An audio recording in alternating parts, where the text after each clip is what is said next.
Well, joining me now is historian and philosopher Yuval Noah Harari. Yuval, great to see you here in the Piers Morgan Uncensored studio. Last time I interviewed you, you were with us remotely, and we were cut off in our prime in what we thought may be an AI attack. But this time, I can assure you, we won't get cut off. Let's start with AI, because you're all over this. You, in Fortune magazine this week, described AI as an alien threat that could wipe us out. Instead of coming from outer space, it's coming from California. Quite chilling words. Do you think that there's a real danger that if we mishandle artificial intelligence, it could literally wipe us out? Yes, and it's not only me. Many of the experts in the field, including the people who developed this technology, share some of the same fears. What everybody needs to know about AI basically is just two things. It's the first tool in human history that can make decisions by itself, and it's the first tool in human history that can create ideas by itself. Atom bombs, in the end, they empowered us because they couldn't make decisions how to use them. A human needed to make the decision. But AI can decide who to bomb and can create completely new ideas in everything from finance to religion. So it's very interesting because Professor Stephen Hawking, in his last television interview, was with me, as it turned out. And I asked him what was the biggest threat to mankind. And he said, when artificial intelligence learns to self-design. Now, is what you're describing self-design, or is that another stage That's forward? Another stage, but What's the difference between what you're describing and self-design? It's basically the same thing. Once it can create new ideas, it can also create new ideas about itself, about its own design. But we are talking about a power that escapes our control. It's one of the deepest fears of humanity for thousands of years, and now it's actually happening. So it could be like a version of COVID-19 in the sense of it gets out of our control. It turned out COVID wasn't as deadly as the plague, for example, but this could be far more deadly, but it could permeate our life at the same speed. Yeah, the easiest scenario to imagine is like somebody giving the AI the task of, say, creating this super powerful virus, and the AI just goes along and does it. And could make it more deadly than a human being could. Absolutely. Can, again, combine, Ebola with COVID and create something that we are hardly able to even imagine. But it could happen in more complicated ways. Think about, for instance, the financial system. Thinking back to the 2007-8 financial crisis. It started with these very complicated financial devices, CDOs, that some genius mathematicians in Wall Street invented. Nobody understood them, except these genius mathematicians. Nobody regulated them. They thought they were a good idea, and they brought down the financial system. Now, fast forward 5 years from now, maybe we give more and more responsibility to the financial system, to AIs that create new financial devices that no human beings understand. And there is a crisis, and the PM or the president wants to know what's happening. And the advisor says, we don't understand. The AIs created these new financial devices that no human being... That are beyond our comprehension. Yes. I mean, it reminds me a little bit. I remember when the first chess computers came out, and they were gigantic, like the Deep Blue. And Garry Kasparov, the Russian grandmaster, beat these computers to start with. But very quickly, they developed at such a rate that now it's impossible for any human being to beat a computer at chess. Absolutely. I mean, in a narrow field like chess, it's long gone. They are better than us. But are you suggesting that in a way what happened there could be replicated very quickly? Yes. And it could lead to our extinction if we're not careful? In broader fields, yes. It can happen in, again, fields like finance, fields like the job market is under more and more jobs are going to be changed or even replaced. So let me ask you on jobs. I've got a question for you, which Yes. I was thinking about when I knew you were coming in. I'm thinking about this logically. If we end up with a load of factories around the world manned by robots, by AI, then all those people, millions of people who currently work in factories, they're going to be out of work and they have no income. So they can't buy any products that the robots are making in the factories. So that economic model collapses, doesn't it? Or am I being an idiot? No, I mean, this is one of the dangers. Now, it's not likely that there'll be a complete disappearance of jobs. As old jobs disappear, new jobs will emerge. The two big problems are first, how to retrain people to fill the new jobs. You lost your old job, you need to retrain. Who is going to finance that? Who is going to support you? And the second thing is the geographical differences. There could be an immense demand for more people, for more jobs, let's say in California, whereas other countries or other regions of the United States completely collapse. I mean, if I'm like an accountant or a lawyer or somebody like that, where a lot of your work is based in the accountancy case on number crunching. If you're a lawyer, a lot of it is case studies, with existing case studies and developing law and so on. I can quite easily see how AI will very, very quickly make a lot of those jobs redundant because they can do it all at the push of a button. Any job which is basically data coming in, being analyzed and data coming out, this is the easiest job to automate by AI, definitely. What about people like me, broadcasters? I mean, how quickly are we going to get to a place where you could have someone, a robot that looks and sounds like me, that has studied through AI everything I've ever said on air, and I've seen a TED Talk deep fake of me saying the complete opposite of what I think. It was terrifying, and it can't be long before someone could be doing this with AI, me. Yes, this we are already there. This is why you have this strike in Hollywood, because they understand these kinds of things, these are no longer science fiction. Because okay, let's talk about that. That's really interesting, the Hollywood strikes, because AI is at the center of it, and what their fear is, if I understand it correctly, is that you could be a movie star and you sign a 5-movie deal with for some franchise thing, and the first 2 come out, and then you want to get out of your deal, and they say, fine, but we've got enough now where we can just use AI to make the last 3 without you. Yes. I mean, is that a realistic thing? Absolutely. If you have enough data on someone, enough footage of how they look, how they move around, their voice, how they sound, you can create deep fakes of that person which are indistinguishable from the real person. And this is danger, not just, of course, for Hollywood actors. But for politics. It's a danger for politicians. It's a danger for everybody. Increasingly, when you communicate with someone online, it will be almost impossible to know whether you are in communication with a real human being or with an AI that impersonates a human. I mean, AI can now compose songs like a band, like I think it was Oasis, right?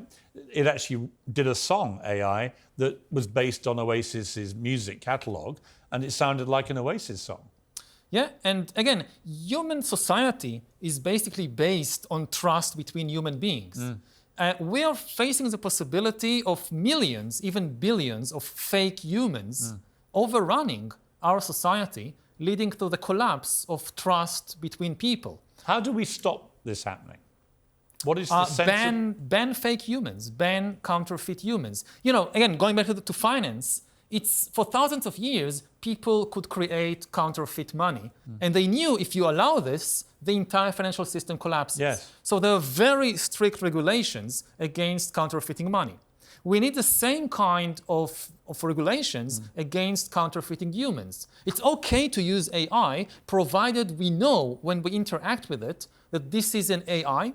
And for anybody who says that this violates, freedom of speech, well, bots don't have freedom of speech. Only humans have these rights. So presumably from a moral and ethical standpoint, human beings can take AI and they can take them down one path, ethical, moral, decent, good for humanity, or in nefarious hands, you could take AI down another dark tunnel and be used in a very dangerous manner. I mean, that's what worries me, is that like the internet, right? The internet, great in so many ways, but actually there's a pretty dark tunnel with that too. It's pretty unregulated, pretty Wild West. If you apply what happened to the internet to AI, I'm pretty concerned.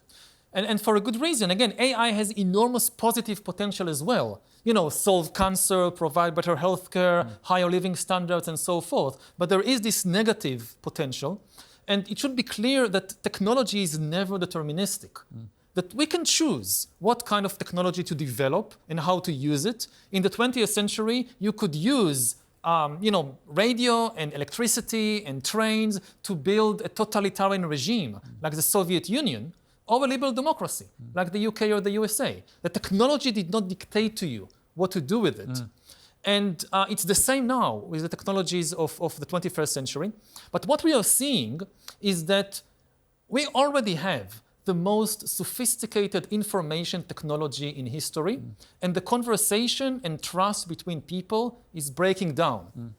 You can have as many arguments as you like about what's happening in the United States or in my country of Israel, different political views. What everybody can agree on is that the conversation is breaking down. People can't agree on the most basic facts. And that's I believe a lot of that problem is social media being fueled with so much disinformation, quite deliberately, by people who have a vested interest and agenda in inaccurate information being accepted by large numbers of people as correct. But until now, with social media, the content was created by human beings, let's say disinformation created by human beings, and then the technology is used only to disseminate it.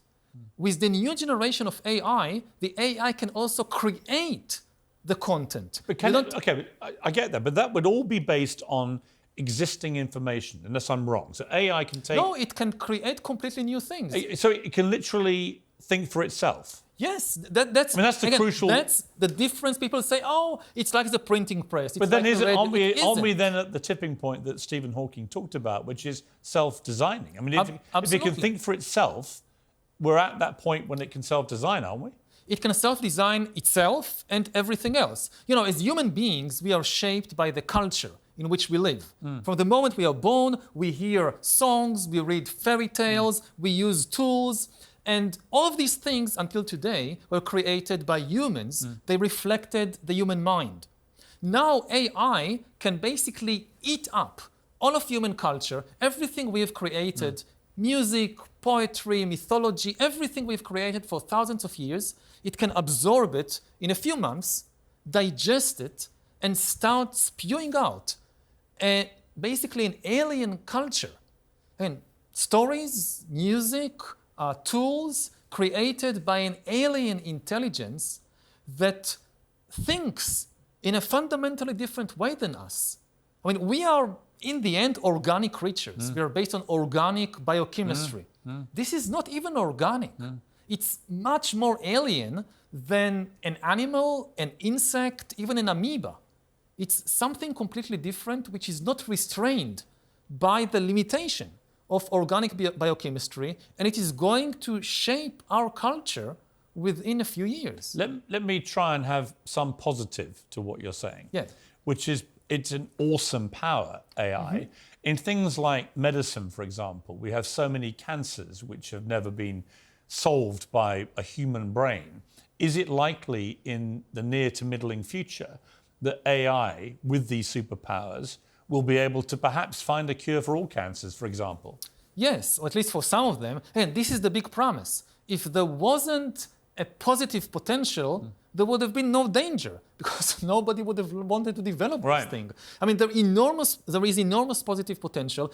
We are not going to stop, and we shouldn't stop developing AI. The big question is, how do we do it in a responsible way, like with every other technology? Elon Musk and the others who signed 1,000 names who signed this thing asking for a 6-month pause, it sounds like they were right. Yes, I think, again, it's not necessarily opposed to the development of AI, it's opposed to the deployment into the public sphere. Like, you develop a lot of new technologies in the laboratories which you don't deploy to the public sphere until you're sure that they are safe. Whether it's cars, whether it's medicines. Like a big company develops a new medicine, it doesn't immediately start selling it to people. You must make sure that it's safe. The same principle should apply to AI, which in many ways is much more powerful than any medicine or any other tool we've created. Fascinating.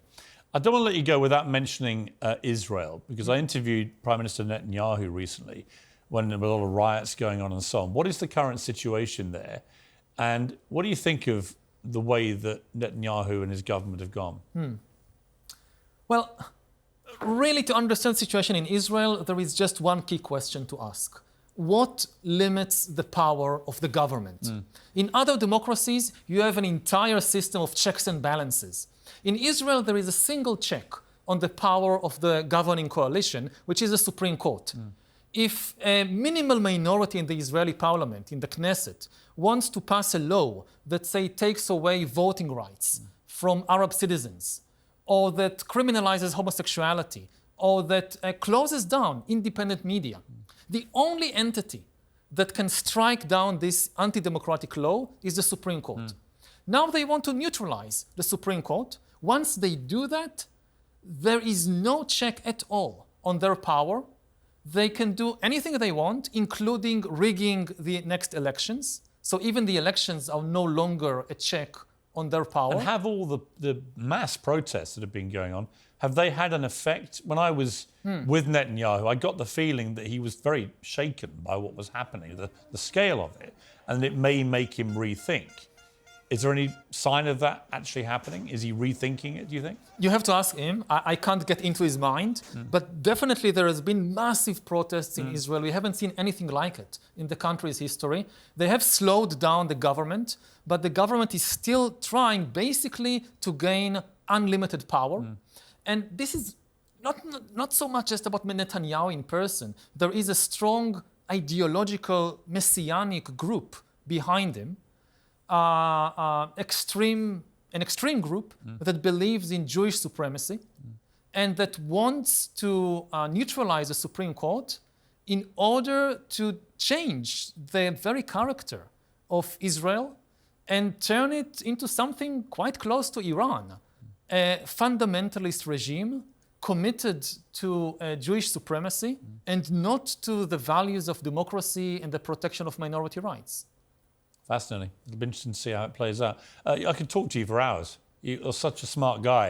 Thank you for coming in. Although Thank you for inviting me. You've painted a slightly apocalyptic picture, I have to say, Yuval. So I hope that the world listens so and we do something I'll about just say again, this is a warning, not a prophecy. No, I understand. We still have the agency to. It's in our hands stop. at the moment. Yeah, it's completely in our hands. But it is in our hands, and the problem with that is, I'm not sure I completely trust our ability to do what we should be doing. But we'll find out. Hopefully not the hard way. Yuval, thank you very much. Great to see you. Thank you.